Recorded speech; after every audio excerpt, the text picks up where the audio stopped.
আমি বরাবরই বলে থাকি যে বাংলাদেশের প্রত্যেকটি অঞ্চলের নিজস্ব একটি বৈশিষ্ট্য রয়েছে। এই বৈশিষ্ট্যগুলোকে যদি আমরা সামনে নিয়ে আসতে পারি, এই বৈশিষ্ট্যগুলো শত শত বছর ধরে টিকে আছে। কাজে এই বৈশিষ্ট্যগুলোকে যদি সঠিক পরিকল্পনার মধ্যে আমরা তুলে ধরতে পারি, তাহলে এই বৈশিষ্ট্যগুলোর উপরে ভিত্তি করে আমরা প্রত্যেকটি এলাকার পরিবর্তন ঘটাতে সক্ষম হব এবং এই এলাকার পরিবর্তন এই পরিবর্তনগুলি ঘটাতে সক্ষম হলেই মানুষের ওই এলাকার মানুষের ভাগ্যের পরিবর্তন ঘটানো সম্ভব হবে। প্রিয় ভাই বোনেরা, এই এলাকার আনারস, প্রচুর আনারস হয় এই এলাকায়, আপনাদের এলাকায়।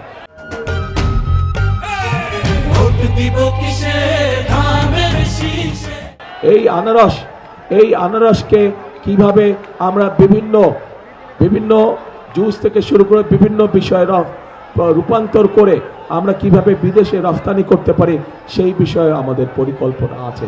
প্রিয় ভাই বোনেরা,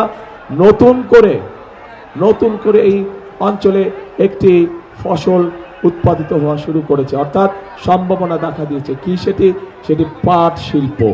পাট শিল্পের এখানে নতুন করে সম্ভাবনা দেখা দিয়েছে। এই পাট শিল্পকে ঘিরেও আমরা এখানে অনেক ধরনের মিল কলকারখানা তৈরি করতে পারবো, যেগুলোর মাধ্যমে আমরা বহু মানুষের কর্মসংস্থানের ব্যবস্থা করতে পারবো। দরকার শুধু আমাদের পরিকল্পনা, দরকার শুধু সঠিক মানুষকে সঠিক জায়গায় নিয়োগ প্রদান করা। প্রিয় ভাই বোনেরা, কাজেই আমরা যদি সকলে মিলে কাজ করি, সকলে মিলে যদি পরিকল্পনা গ্রহণ করি, ইনশাআল্লাহ তাহলে অবশ্যই শুধু টাঙ্গাইল নয়, আমাদের সারা বাংলাদেশে আমরা আমাদের কাঙ্ক্ষিত পরিবর্তন আনতে সক্ষম হব। কিন্তু এই পরিবর্তন যদি আনতে হয়, তাহলে অবশ্যই এই দেশের মালিক কারা এই দেশে বলেন তো? জনগণ। কাজে এই দেশের মালিককে আমাদের সাথে থাকতে হবে, কারণ মালিক ছাড়া তো কোনো কাজ করা যাবে না। মালিক ছাড়া কোনো কাজ করা যায়? মালিক ছাড়া কোনো কাজ করা যায় না। কাজে এই দেশের মালিক আপনারা যদি বিএনপির পাশে থাকেন, এই দেশের মালিক জনগণ আপনারা যদি বিএনপিকে সমর্থন দেন, এই দেশের মালিক জনগণ আপনারা যদি বিএনপিকে সামনে এগিয়ে দেন, তাহলে ইনশাল্লাহ বিএনপি ধীরে ধীরে এই দেশের মানুষের ভাগ্যের পরিবর্তন ঘটাতে সক্ষম হবে। প্রিয় ভাই বোনেরা, কাজেই আজ আমাদের সামনে সময় এসেছে, আজকে সময় এসেছে।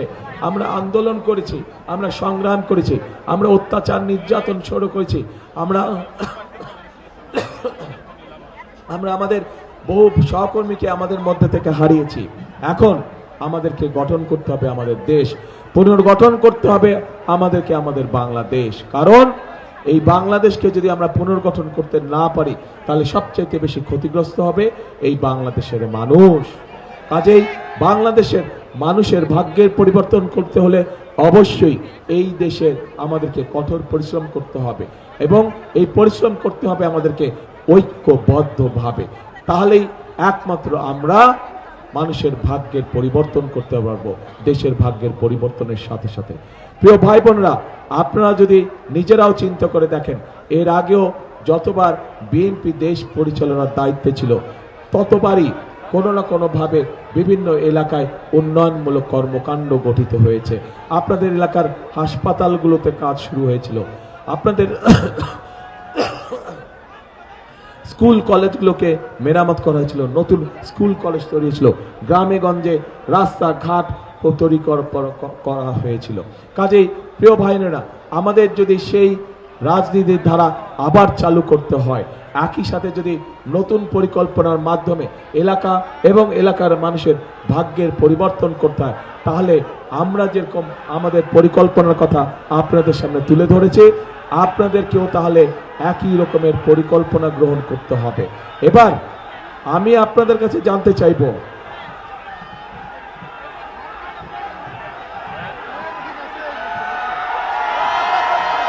এবার মন দিয়ে কথা শুনতে হবে আমার। এতক্ষণ আমার কথা শুনেছেন আপনারা? আচ্ছা, এখন আমি আপনাদের কাছে জানতে চাইব, এই যে আমি কথা বললাম, আমি কিভাবে কি করতে চাই, আগামী দিনে ইনশাল্লাহ বিএনপি সরকার গঠন করলে আমরা কিভাবে কি করতে চাই, কিছু কথা আপনাদের সামনে তুলে ধরেছি। এর মধ্যে আরো কিছু বিষয় আছে, যেমন এর মধ্যে নিশ্চয়ই আপনারা শুনেছেন যে আমরা এই দেশের মা বোনদেরকে স্বাবলম্বী হওয়ার জন্য আমরা তাদের কাছে ফ্যামিলি কার্ড তুলে দিতে চাই। এই দেশের কৃষক ভাইদেরকে স্বাবলম্বী করার জন্য আমরা কৃষক ভাইদের হাতে কৃষি কার্ড তুলে দিতে চাই। এই দেশের কৃষক ভাইদেরকে সহযোগিতা করার জন্য এই মুহূর্তে 10,000 টাকা পর্যন্ত যাদের কৃষি লোন আছে, ইনশাল্লাহ 13 তারিখে বিএনপি সরকার গঠন করলে 10,000 টাকা পর্যন্ত কৃষি লোন আমরা সুদ সহ মওকুফ করে দিতে চাই। আমরা শুধু এই কাজগুলো নয়, এই কাজগুলোর পাশাপাশি আমরা মানুষের ঘরে ঘরে, বিশেষ করে মা বোন এবং শিশুরা যাতে ছোটখাটো অসুখ বিসুখের চিকিৎসা ঘরে বসে করতে পারে, সেই জন্য আমরা ধীরে ধীরে তাদের দোরগোড়ায় চিকিৎসা সেবা পৌঁছে দিতে চাই।